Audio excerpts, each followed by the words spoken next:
Bruxelles, maintenant à Kinshasa, N'oublie jamais ça. vous garantit la fraîcheur, la sensation. Les parfums d'Igor.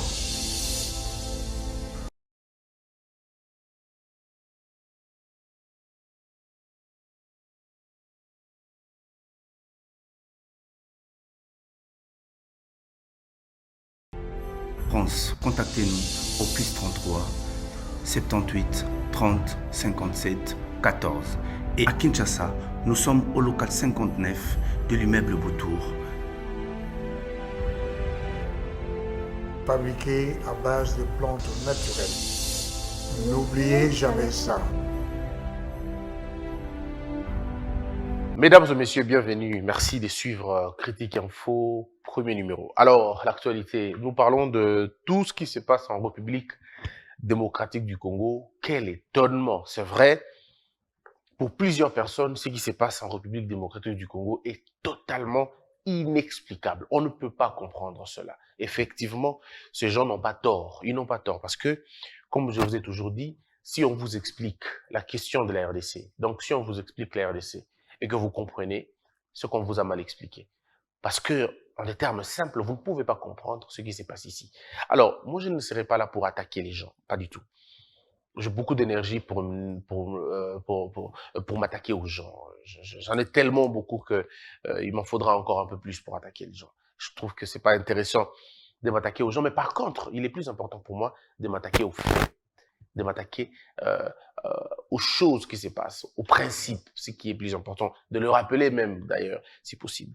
Et c'est pourquoi je voudrais, ce matin, qu'on essaie d'autopsier, de faire une autopsie de la gouvernance des Fachi. C'est possible, parce que c'est la gouvernance actuelle. Parlons-en sans embâge, sans détour.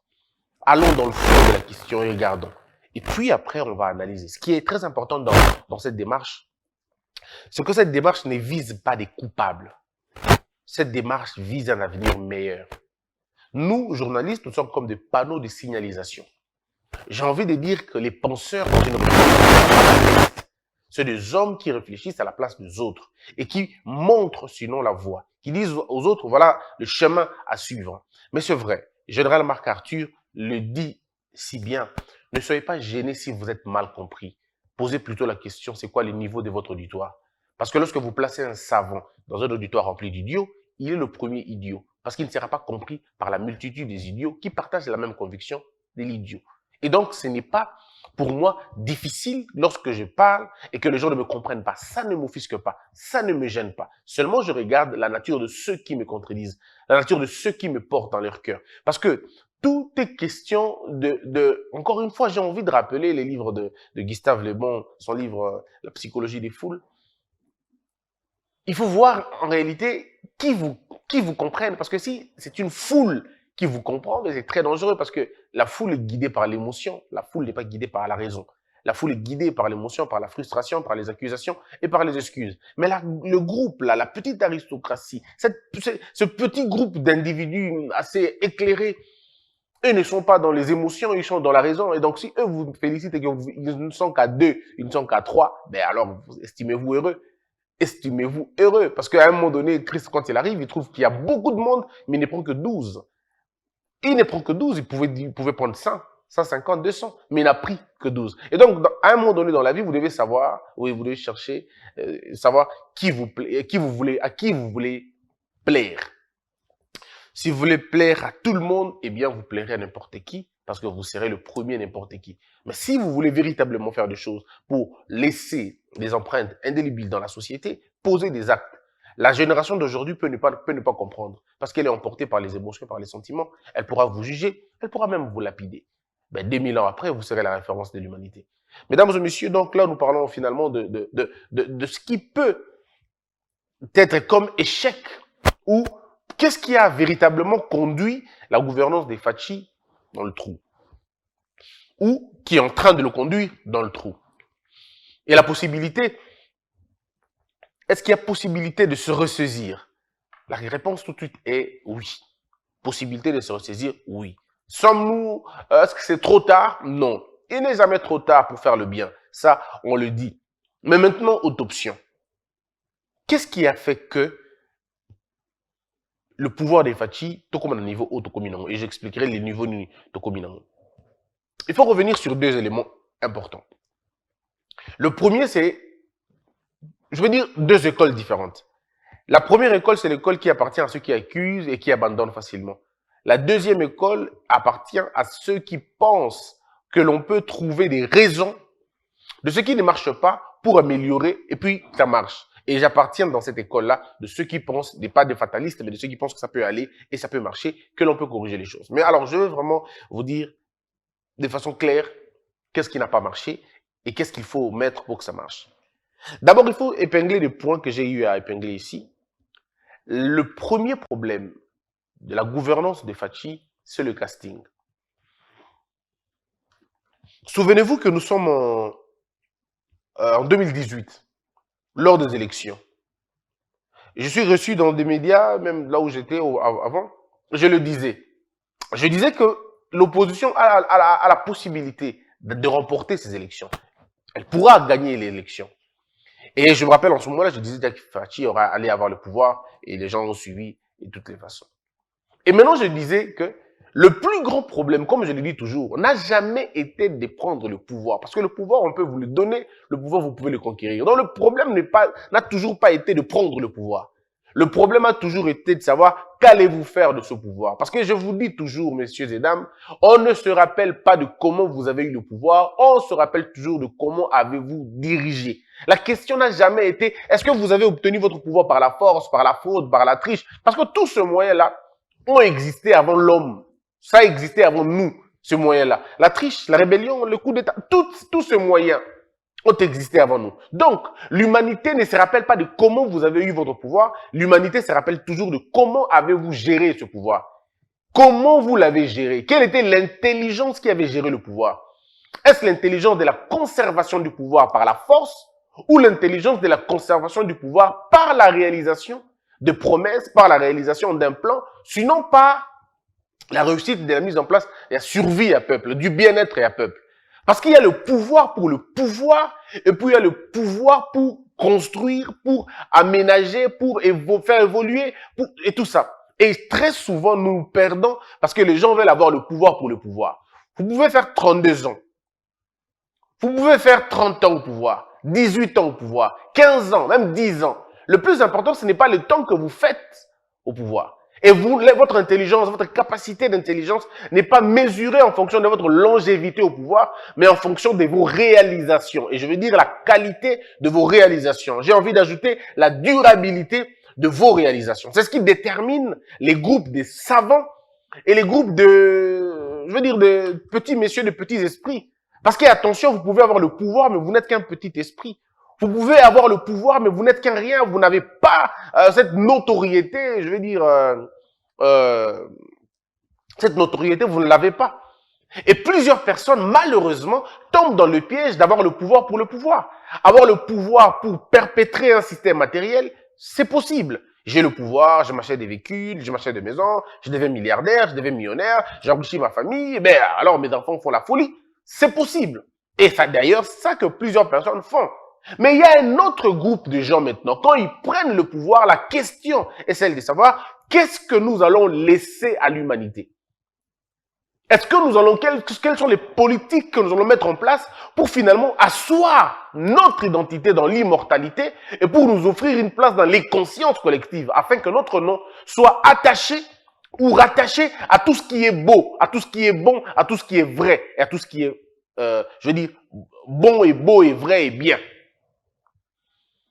Lorsque vous allez en France, le nom de De Gaulle est essentiellement associé à quelque chose de fabuleux. Lorsque vous êtes aux États-Unis, le nom de Quincy Adams, le nom de Jefferson, de Benjamin Franklin, de George Washington, et tout ça, de Delano Roosevelt, de toutes ces personnes-là, même si vous voulez Abraham Lincoln, ajoutez le nom que vous voulez, Eisenhower et tous les autres, l'on va vous dire que ces noms-là sont attachés au progrès, à l'innovation, à la créativité, à la pertinence, à la croyance, à la foi et à toutes ces choses-là. Mais maintenant, le problème ici, chez nous, pourquoi les noms de politiciens sont attachés au vol, au détournement, à la concussion, au mensonge, jusqu'au point de transformer la politique à l'art de mentir. Alors, si cela ne vous gêne pas, parce que vous n'êtes pas humain. Vous êtes ce que Nietzsche appelle des singes grimpeurs.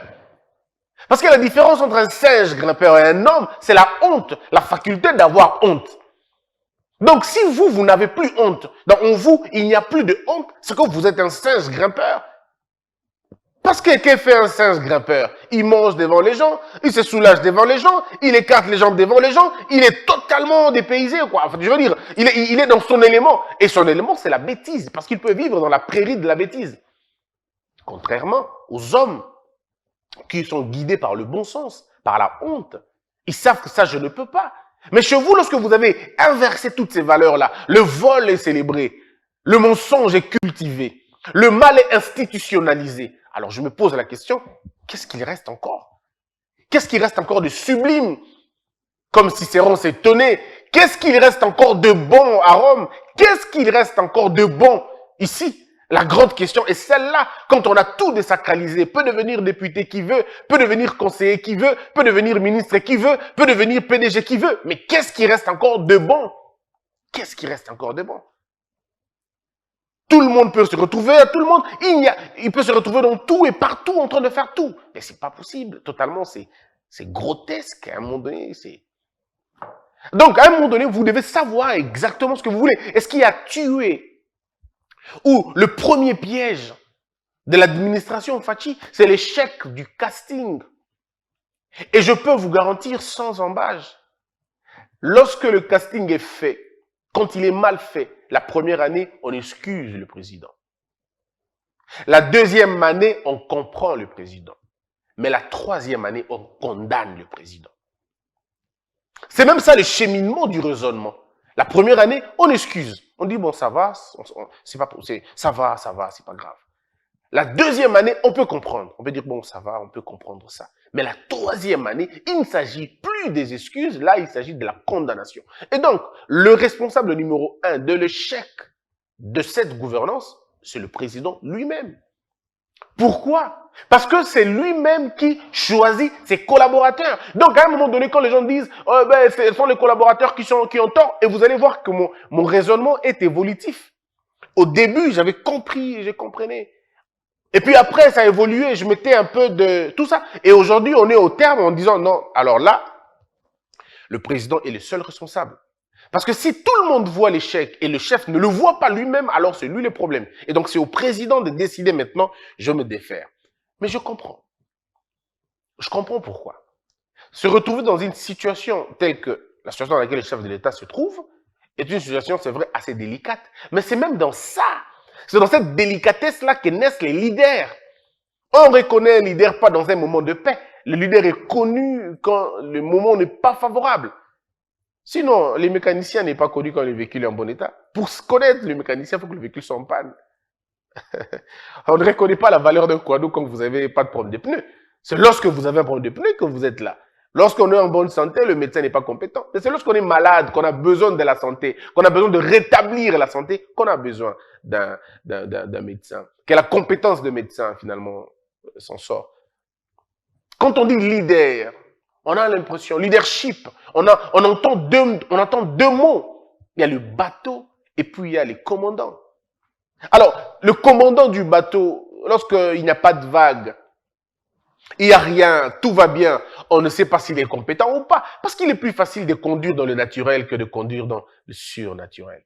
Et nos compétences sont généralement visibles, et très visibles, quand on est plongé devant quelque chose de très difficile. Antoine Saint-Exupéry le disait si bien d'ailleurs. L'homme se découvre quand il se mesure devant l'obstacle. Et donc, ce sont les obstacles qui sont les révélateurs du caractère de leader. Alors, un leader qui se plaint que non, ça va pas, je suis bloqué, ça va pas, c'est pas un leader parce qu'un leader ne se plaint pas. Un leader agit et il agit promptement. Il agit durablement. Et c'est ça notre plus grand problème. Et donc, le président de la République, dans sa condition, la pression de sa famille biologique, la pression de sa famille politique, la pression du contexte politique, la pression de ses amis d'enfance, mais aussi la pression de ses partenaires. Lorsque vous êtes seul et que vous avez plus de pression sur vous, il se peut il se peut que votre jugement soit altéré. Mais c'est là maintenant que naissent les qualités d'un leader. Que fait un leader? Que fait un leader dans ces conditions? Le leader choisit des gens qui vont être comme de soupapes. Je ne sais pas comment on appelle ça. De soupapes, c'est un élément, comme on dit en lingala, il y a le et kalmaka, pression, et le quelconque. Le président cherche des béquilles maintenant. Alors pourquoi? Parce qu'il doit se reposer quand il aura des pressions. Et autour de lui, dans sa cour, on doit avoir des hommes équilibrés. Regardez même dans la Bible, pour ceux qui suivent la Bible, vous allez voir. Et Pharaon, c'est un leader incontestable.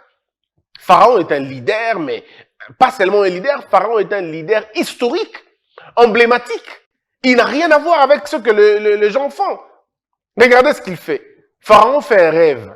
Autour de lui, personne ne peut interpréter son rêve. Mais Pharaon ne regarde pas la tête des gens. Pharaon va faire quelque chose d'inexplicable. Je suis même convaincu qu'il a même énervé les dieux. Parce que Pharaon va confier la primature, non pas à seulement un étranger, mais à un pays avec qui ils ont des problèmes. Un peu comme chez nous, vous prenez un monsieur, parce qu'il est compétent, il est rwandais, vous faites de lui un premier ministre. Mais c'est exactement ce que Pharaon a fait. Il prend quelqu'un qui ne partage pas l'histoire. D'abord, s'il partage une histoire, ça doit être une histoire d'hostilité, d'amertume, de conflit perpétuel, de génération en génération. La base, c'est la colonisation, c'est même pas l'infiltration, c'est la colonisation, c'est l'occupation. Mais le gars dit, c'est lui que je prendrai. Et Pharaon va prendre Joseph, qui n'est pas de la province, qui n'est pas de la tribu, qui n'est pas de l'ethnie, mais c'est quelqu'un d'autre qui deviendra le premier ministre qu'on appellera le Sophnat Panéa. Donc vous avez là les caractéristiques d'un leadership, non seulement contrôlé, mais compris. Parce qu'il s'est dit, mais attends, vous êtes là avec moi, mais vous êtes incapable de me donner ce que je veux. J'ai fait un rêve. Qui va répondre?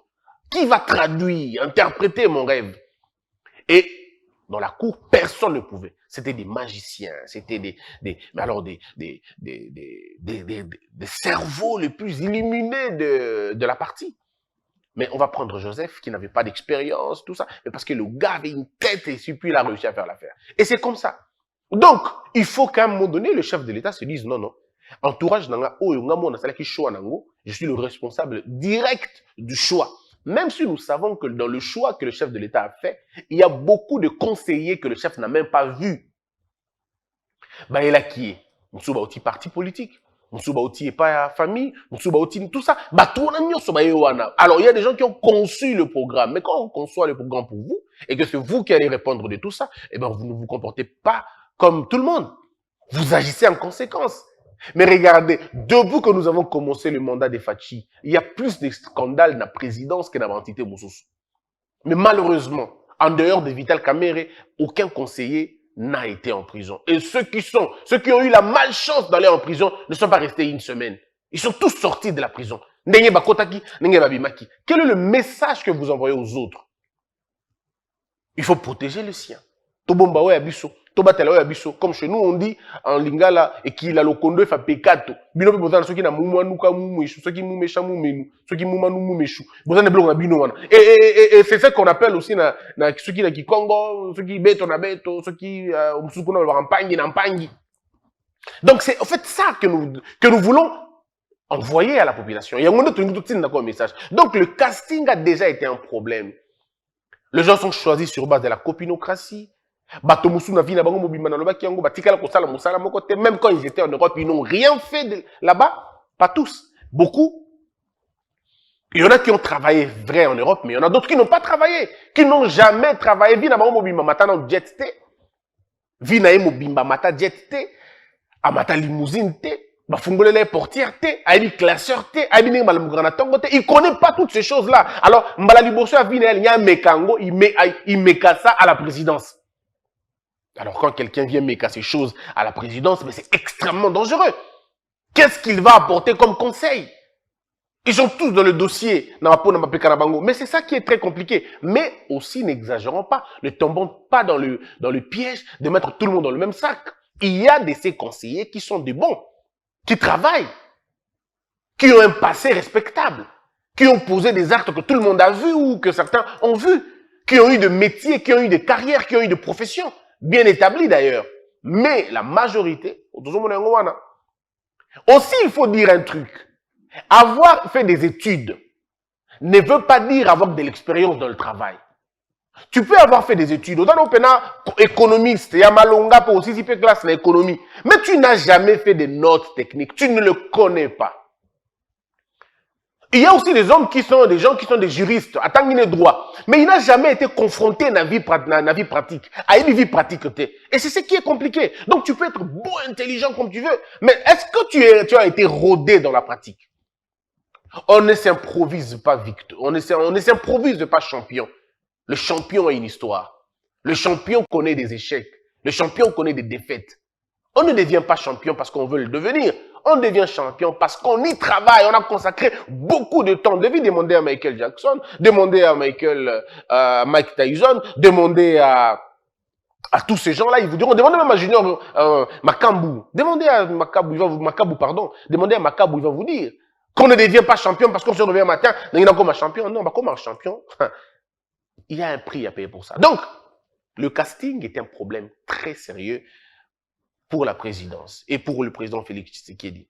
Parce que ça repose sur deux choses, l'inexpérience et la copinocratie. Copinocratie, parce qu'il y a Bamasta, Tolingani, Toyebani, Tonabiso, Tokotana, et ainsi de suite. Groupe Bamasta, Basali Cop, Basali le groupe, Basali le Konamago, et comme on va Cop, Mokoboué. Et vous allez voir à la présidence, tous les conseillers ne disent pas la même chose. Il y en a des conseillers qui sont vraiment là pour aider les chefs pour travailler. Mais puis il y en a d'autres qui ne comprennent absolument rien et qui prennent ça pour un cop. Tu as dit cop, tu mets ta cop, tu es nabiso. Donc il y a un peu tout nabiso. Bana kunu le bato Kabila, le bato Kabila, bana kunu le bato Mobutu, bana kunu le bango. Alors le communauté bazawana, ils sont remplis dans les restaurants en ville, ils sont dans les boîtes de nuit, claquant des champagnes par-ci par-là, faisant des concours des vestes, des concours des véhicules. C'est des hommes comme ça qui font la folie toutes les nuits. Il y en a même qui me disent, mais Christian Baudouin a Tongo Bona présidence, Bamzou Solo Masanga. Vous êtes, c'est pas un week-end, non, la journée pendant, c'est mardi, mercredi, ça dit, il en peste. Vous êtes comme ça, où est-ce conseiller, non? Mais à quoi ça me dit, et il y en a comme ça. Et vous les entendez perdre un peu la tête parfois.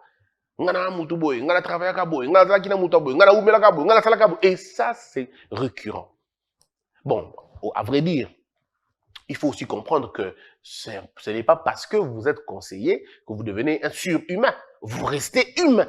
Donc, si vous avez été mal éduqué dans le passé, ben vous le serez. La fonction n'anoblit pas l'homme. C'est l'homme qui anoblit la fonction.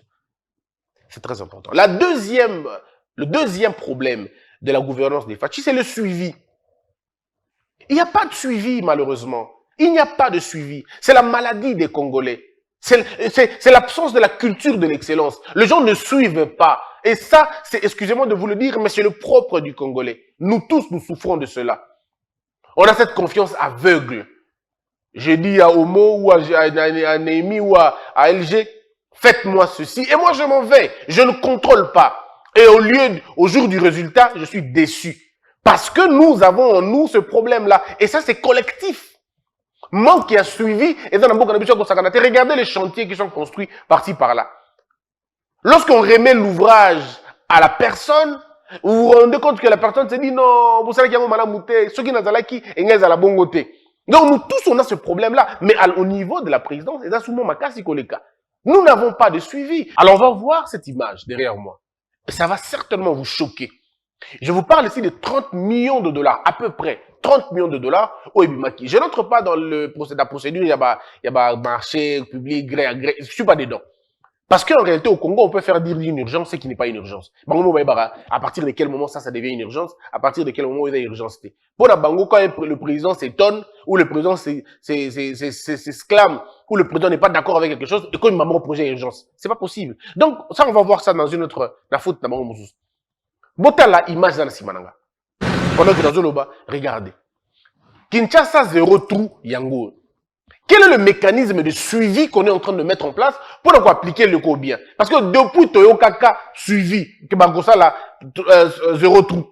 Tilelo na Kinshasa, il y a des avenues, il y a des endroits où on ne voit rien du tout. Et même quand on doit voir ça, les experts, il y a balabala, babiona, blague, ça veut dire qu'on n'a aucun mécanisme de suivi.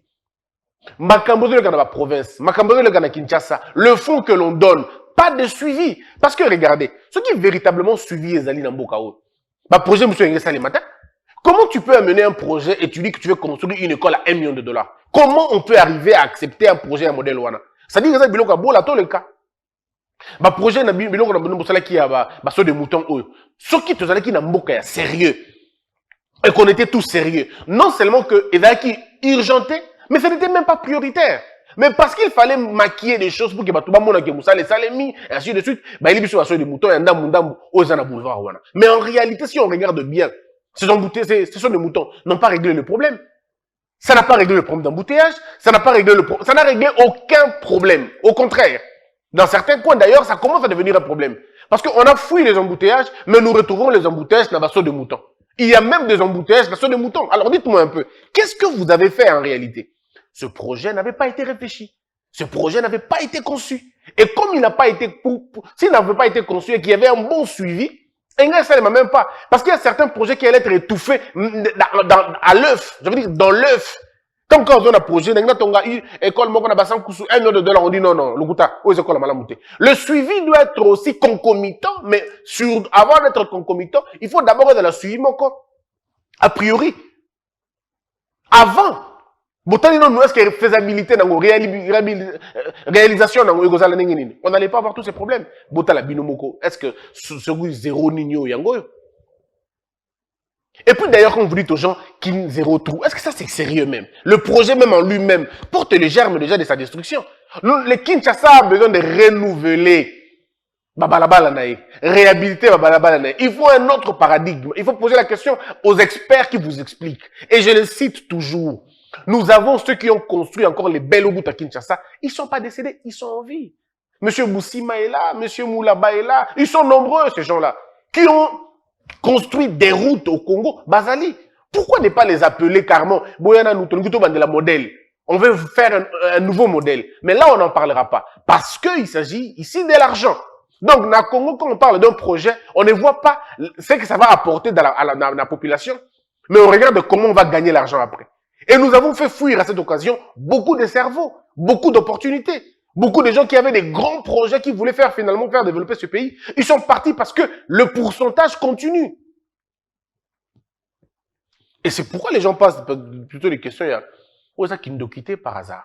Il y en a même qui disent, Loki présidenté. Alors, quel est ce peuple qui peut accepter d'être conduit par un président locamable? C'est pas possible. Personne n'accepterait d'être dirigé par quelqu'un qu'on peut loquer à tout moment. Non. Donc, je ne suis pas vraiment un adepte écologique qui a local président. Je suis pas logique, côté on a été. Non, mais par contre, le chef de l'État, il y a des fois, ça a beaucoup plus d'efforts, il va régler le problème. Et ça, il faut le dire. Troisième faute. Troisième raison. Il y a condition tout ça dans le et ça, sanction. Il n'y a pas de sanction. Demanda qui n'a élan, moi bien, un signal fort. Le directeur de cabinet, arrêté. Le Moutou OVD, arrêté. Moutou Yaboé, arrêté. C'était des signaux. Mais puis à un moment donné, on dirait qu'il y a un problème à piouf. Bateau, tout, qui n'a pas de problème, et tous sont libérés. Ceux qui n'ont pas d'appui politique important, bon, ils sont en prison. Mais ceux qui ont des importances, je veux dire, la puissance, il y a moi, tout ça, même ceux qui ont été impliqués dans les détournements les plus importants. Alors, au nom de quoi on fait ça? Au nom de quelle paix? Parce qu'il n'y a pas de paix sans respect des textes. Il n'y a pas de paix, Nabilo comme modèle. Au nom de Kimia, au Monif. Non, il n'y a pas, on ne peut pas chercher la paix dans ces conditions-là. Parce que là, finalement, c'est discrédité. Tout un appareil. C'est tout un État qui est discrédité. Pourquoi regarder? Parce que, qu'est-ce qui va se passer dans ces conditions-là? Et là, simple. Et aux aboués. Toiba, Tokokima. Il y a 2 millions, il y a 3 millions, bah, au Kangayo, ça n'a une année, et puis après, ok, mon cher. Si vous avez 3 millions, mon robot. Si il y a 500 000 gars, on a vu le quoi. Puis ok, non. Bibi, quand vous avez poto, ok, non, vous le coup, et puis c'est fini. Ou bien, vous avez maladie, non, quand ça a gobé la barre, quand ça a gobé la missou, bah, vous tika ok. Mais c'est comme ça. Vous voyez? Donc, ça dit que l'impunité continue maintenant à nous imposer sa loi. Et ça emporte le peu d'espoir que les gens avaient. Alors, dans le bas, qui a une émission, on a une autopsie. Il y a tout une situation pour nous. Na bandeli, casting, suivi, impunité. Après vision. La vision, c'est quoi la vision? Quelle est notre vision? Nous voulons aller où? Parce que l'importance de la vision, ce n'est pas que de la déclarer. L'importance d'une vision, c'est d'y veiller à ce qu'elle soit accomplie, à ce qu'elle soit matérialisée. Parce que si moi j'ai une vision, j'ai dit, voilà ma vision, c'est celle-là. Celui qui ne rentre pas dans ma vision, mais je le vire. Aussi simple que ça. Si déjà à Congo buzz, en tant que tel que je suis là, je dis je veux ça et que tu ne fais pas ma volonté, tu ne fais pas ce que je pense faire, tu n'appliques pas ma vision, mais je te remercie. Tout simplement, je ne veux même pas aller réfléchir loin. Ou pas. Tu es dans ce que je fais? Ok. Tu n'es pas dans ce que je fais? Je te remercie. On peut garder des relations amicales, des relations fraternelles, mais plus de relations professionnelles. Parce que les amitiés, les relations ne sont pas un package. Les amitiés sont séquentielles. Soit on est professionnel, soit on est amical. Eh bien, on ne peut pas être les deux en même temps. C'est pas possible. Donc, il y a un problème de vision qui n'est pas clair et qu'on ne sait pas interpréter. Ou alors, la vision est très claire, mais nous avons des incompétents qui ne comprennent pas la vision. Ou la vision n'est pas claire et qu'on a des gens compétents qui font ce qu'ils veulent. Parce que, ils ont comme vous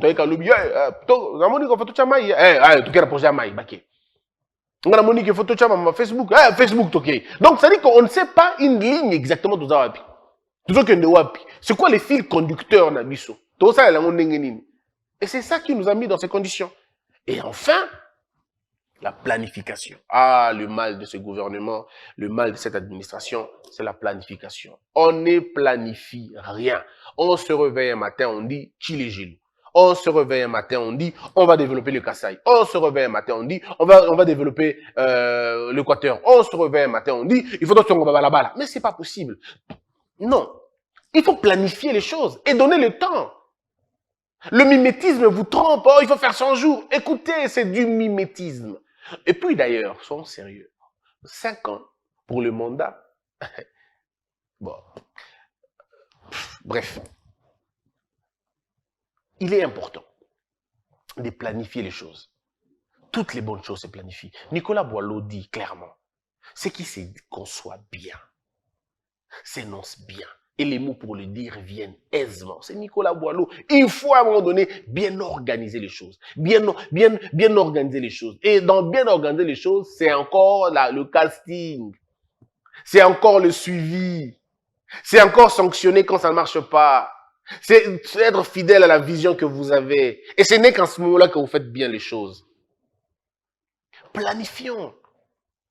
Bolingi botonga balabala. Ok, allons-y. Tonga balabala. Ne nous amenez pas bloc à 0 trou. Balabala babambaka yango kaka mingi. Vous avez le choix. Soit on construit carrément des routes qui ont été délabrées, soit on désengorge. Vous n'allez pas aller dans plusieurs. C'est pas possible. Et je l'ai dit au chef de l'État, ce livre, si je pouvais le rencontrer, j'offrirais au président Gustave Le Bon, Psychologie des foules. Monsieur le Président, pas que ça, je vous invite à lire ce merveilleux ouvrage, La République de Cicéron. Si vous pouvez le lire, ça sera important. Prenez le temps qu'on le lise, qu'on lise ça pour vous. Si vous n'aurez pas beaucoup de temps, bien sûr, on peut même faire des résumés pour que vous puissiez vous aussi vous acclimater. Parce que quand on est président, c'est un handicap, un véritable handicap, parce qu'on est coupé. On n'a plus tout le temps possible, on est coupé. Mais si dans vos petits moments perdus, prenez le temps. Votre femme aime bien lire. Et ça, je l'ai remarqué, si elle peut le faire pour vous, elle peut vous aider toujours à comprendre ces choses-là. C'est important. C'est très important. Que la peur quitte vos esprits et que Dieu bénisse les RDC. De Paris à Bruxelles, maintenant à Kinshasa, N'oublie jamais ça. vous garantit la fraîcheur, la sensation. Les parfums du corps.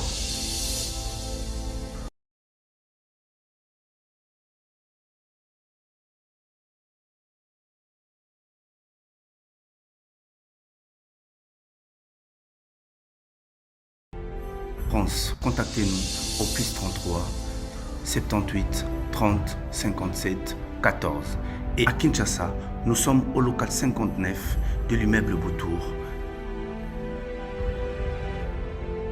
Fabriqué à base de plantes naturelles. N'oubliez jamais ça. Debout comme